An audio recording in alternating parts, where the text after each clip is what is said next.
നമസ്കാരം, എല്ലാവർക്കും കേരള റെസിപ്പിയിലേക്ക് സ്വാഗതം. നമ്മുടെ ഓണ വിഭവമായ കാളൻ വളരെ രുചിയോടുകൂടി എങ്ങനെ ഉണ്ടാക്കാമെന്ന് നോക്കാം. നല്ലൊരു കുറുക്ക് കാളൻ എങ്ങനെ തയ്യാറാക്കാമെന്ന് നോക്കാം. ഞാനിവിടെ ഒരു 1/2 ലിറ്റർ തൈരിനുള്ള കുറുക്ക് കാളനാണ് ഉണ്ടാക്കുന്നത്. അതിന് ഞാനൊരു ചെറിയ ഏത്തക്ക എടുത്തിട്ടുണ്ട്. അത്രയും തന്നെ കഷ്ണങ്ങൾ ചേനയുടെയും എടുത്തിട്ടുണ്ട്. ഓണത്തിന്റെ സമയങ്ങളിൽ നമുക്ക് ഒരുപാട് കറികൾ വെക്കാനുള്ളത് കൊണ്ട് എല്ലാ കറിയും തന്നെ പെട്ടെന്ന് ആകണമല്ലോ. അതുകൊണ്ട് നമുക്ക് കുക്കറിൽ തന്നെ വെക്കാം. ഒരു കുക്കർ എടുത്തിട്ട് അതിലേക്ക് കുറച്ച് വെള്ളം മതി. കുറച്ച് വെള്ളം ഒഴിച്ചതിന് ശേഷം ഒരു 3-4 പച്ചമുളക് അതിലേക്ക് ഇടണം. അതുപോലെ തന്നെ കുറച്ച് കറിവേപ്പില ഇതിലേക്ക് ഊരിയിടാം. അതിനുശേഷം നമ്മൾ ഈ എടുത്തു വെച്ചിരിക്കുന്ന ഏത്തക്കായും ചേനയും കഴുകിയതാണ്, അത് അതിലേക്ക് ഇട്ട് കൊടുക്കാം. അതിനുശേഷം ഒരു 1/2 ടീസ്പൂണോളം മുളക് പൊടി നമ്മൾ ഇട്ട് കൊടുക്കണം. അതുപോലെ തന്നെ മഞ്ഞൾപ്പൊടി ഒരു 1/4 ടീസ്പൂൺ ഇടണം.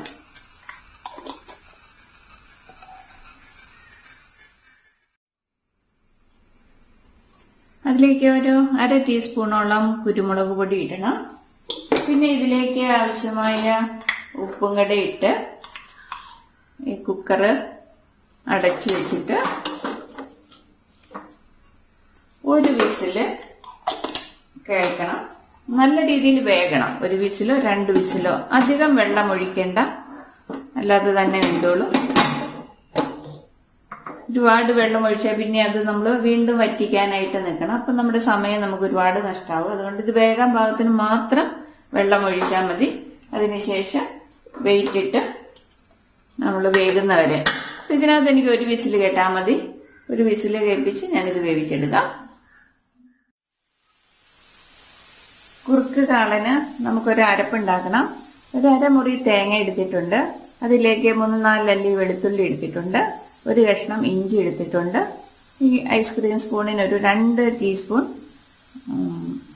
ജീരകം ഇടും. ഇത് നല്ല രീതിയിൽ അരച്ചെടുക്കണം. അധികം വെള്ളം ചേർക്കാതെ തന്നെ അരയ്ക്കണം. നമുക്ക് അധികം വെള്ളം ചേർത്ത് കഴിഞ്ഞാൽ പിന്നെയും കുറുക്കി വറ്റിക്കേണ്ടി വരും. അപ്പം നമുക്ക് വീണ്ടും കൂടുതൽ സമയം വേണ്ടി വരും. നമുക്ക് പെട്ടെന്ന് തന്നെ കറി ഉണ്ടാക്കണമല്ലോ. ഓണത്തിന് ഒരുപാട് വിഭവങ്ങൾ ഉണ്ടാക്കുമ്പോൾ എല്ലാ വിഭവങ്ങളും പെട്ടെന്ന് തന്നെ ഉണ്ടാക്കണം. അപ്പോൾ നമ്മൾ അധികം വെള്ളം ഒഴിക്കാതെ നല്ല രീതിയിൽ അരച്ചെടുക്കണം.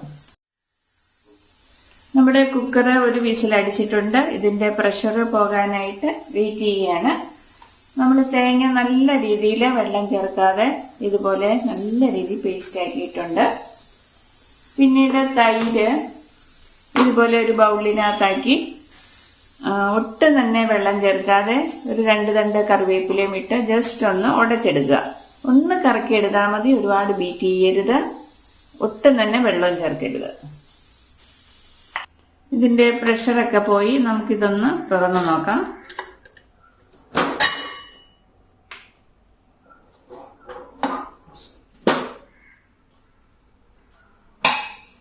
വെള്ളമൊക്കെ പാകത്തിനായിട്ട് വറ്റി. ഒട്ടും തന്നെ വെള്ളമില്ല. ഇച്ചിരി വെള്ളം ഉണ്ടെന്നുണ്ടെങ്കിൽ അതങ്ങ് വറ്റിച്ചാൽ മതി. ഇത് നല്ല രീതിയിൽ വെന്തിട്ടുണ്ട്. ഇനി ഇതിലേക്ക് ആദ്യം അരപ്പല്ല ചേർക്കേണ്ടത്, തൈരാണ് ചേർക്കേണ്ടത്, കട്ട തൈരിന്. ഇനി ഈ തൈര് നല്ല രീതിയിൽ ഇതിൽ കിടന്ന് തിളയ്ക്കണം.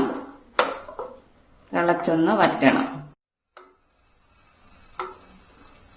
ഇതിപ്പോ തൈര് ഒഴിച്ച് തിളയ്ക്കാനായിട്ട് വെച്ചിരിക്കുകയാണ്. ഇതിനാവശ്യമായ ഉപ്പും ഇട്ടിട്ടുണ്ട്. ഇതൊന്ന് തിളച്ചൊന്ന് കുറുകി വറ്റി വരണം. 2 സൈസ് കാളനുണ്ട്. ഒഴിച്ചുകറിയായിട്ട് ഉപയോഗിക്കുന്ന കാളനുണ്ട്. ആ കാളൻ ഉണ്ടാക്കുന്ന രീതി ഇതുപോലെയല്ല. അതിന്റെ റെസിപ്പി വേറൊരു ദിവസം ഇടുന്നതാണ്. ഇത് ഇലയിലൊക്കെ വിളമ്പിയാല് ഒഴുകി പോകാത്ത രീതിയിലുള്ള കട്ടിക്കാളനാണ് അതിന്റെ രീതി. അത് ഉണ്ടാക്കുമ്പോൾ തൈര് ഇതുപോലെ കുറുക്കി വറ്റിക്കും. ഒരുവിധം സൈഡുകളിലേക്കൊന്നും തൈരൊഴിച്ച് തിളയ്ക്കാൻ പോലും അനുവദിക്കില്ല. ഇതുപോലെ കയ്യിൽ ആവി വരുന്ന സമയത്ത് ഓഫാക്കുകയാണ് ചെയ്യുന്നത്. പക്ഷെ കട്ടിക്കാളൻ ഉണ്ടാക്കുമ്പോൾ അങ്ങനെയല്ല. തൈര്, നല്ല പുളിയുള്ള തൈരായിരിക്കണം. തൈരൊഴിച്ച് ഇതുപോലെ ഇളക്കി കൊടുത്ത് അല്പം ഒന്ന് കുറുകി വന്നതിന് ശേഷമാണ് നമ്മൾ അരപ്പ് ചേർക്കുന്നത്. നമ്മൾ ഒഴിച്ച തൈര് നല്ല രീതിയിൽ തിളച്ചുകൊണ്ടിരിക്കുകയാണ്. സദ്യകളിലെല്ലാം ഈ കുറുക്ക് കാളൻ ഉണ്ടാക്കുമ്പോൾ പെട്ടെന്ന് കുറുകി വരാനായിട്ട് ഇതുപോലെ 1 ടീസ്പൂണോളം അരിപ്പൊടി എടുത്തതിന് ശേഷം അത് കലക്കി ഇതിലേക്ക് ഒഴിച്ച് പെട്ടെന്ന് കുറുക്കിയെടുക്കും. സദ്യകളിലെല്ലാം അങ്ങനെയാണ് ചെയ്യുന്നത്. വീടുകളിൽ ഇത് കുറുക്കി വറ്റിക്കാൻ നേരമുണ്ട്, സൗകര്യമുണ്ടെന്നുണ്ടെങ്കിൽ അങ്ങനെ ചെയ്യാം. ഇവിടെ ഇപ്പം ഞാൻ അല്പം പൊടി കുറുക്കി ഒഴിച്ച് കുറുക്കിയെടുക്കുകയാണ്.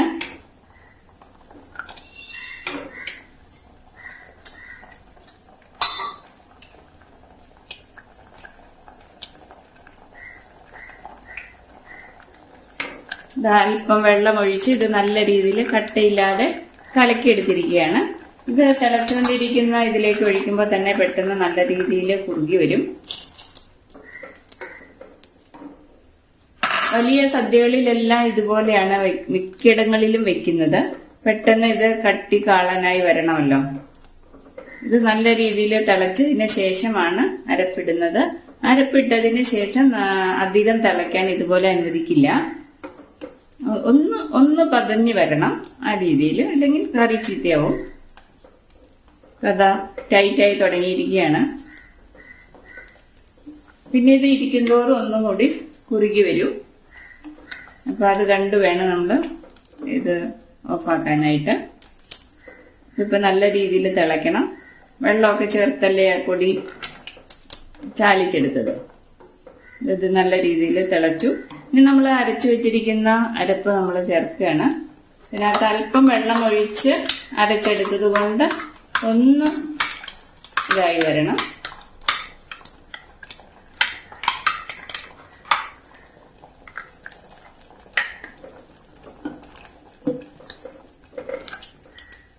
കണ്ടോ, കുറുകി വന്നിട്ടുണ്ട്. ഇനി ഇത് ഇരിക്കും തോറും ഒന്നും കൂടെയും കുറുകി വരും. അപ്പൊ ഈ സമയത്ത് ഇതിന്റെ ഉപ്പ് എല്ലാം നോക്കണം. കുരുമുളക് പൊടി വേണമെന്നുണ്ടെങ്കിൽ ഇടാം. പിന്നീട് നമുക്ക് അല്പം ഉലുവാപ്പൊടി ഇടേണ്ടതുണ്ട്, കടുക് താളിക്കേണ്ടതുണ്ട്. ഇപ്പം ഇതിന്റെ ഉപ്പ് പാകമാക്കിയതിന് ശേഷം നമുക്ക് ഓഫാക്കാം. ഇനി ഇരിക്കും തോറും ഒന്ന് കുറുകി വരും ഈ പൊടി ചേർത്തത് കൊണ്ട്. ഉണ്ടോ, പത പൊട്ടി വരുന്ന സമയത്ത് നമുക്ക് ഓഫാക്കാം. ഇത് ഓഫാക്കാം. ഇനി ഒന്ന് നല്ല രീതിയിലൊന്ന് കടുക് താളിക്കണം. കടുക് താളിക്കാനായിട്ട് ഇതാ ഓയിൽ ഒഴിച്ചിട്ടുണ്ട്. 1 ടീസ്പൂണോളം കടുക് ഇടുകയാണ്.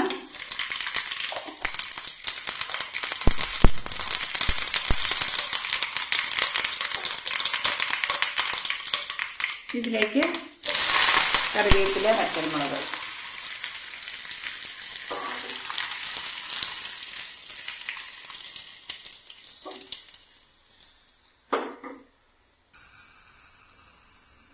ഇതിലേക്ക് ഉലുവ പൊടിച്ചതാണ് ഇടുന്നത്. തീയൊക്കെ ഓഫാക്കിയതിന് ശേഷം ഇട്ടാൽ മതി. അതുകൂടി ചേർത്ത് നമുക്കിതിലേക്ക് ഇടാം.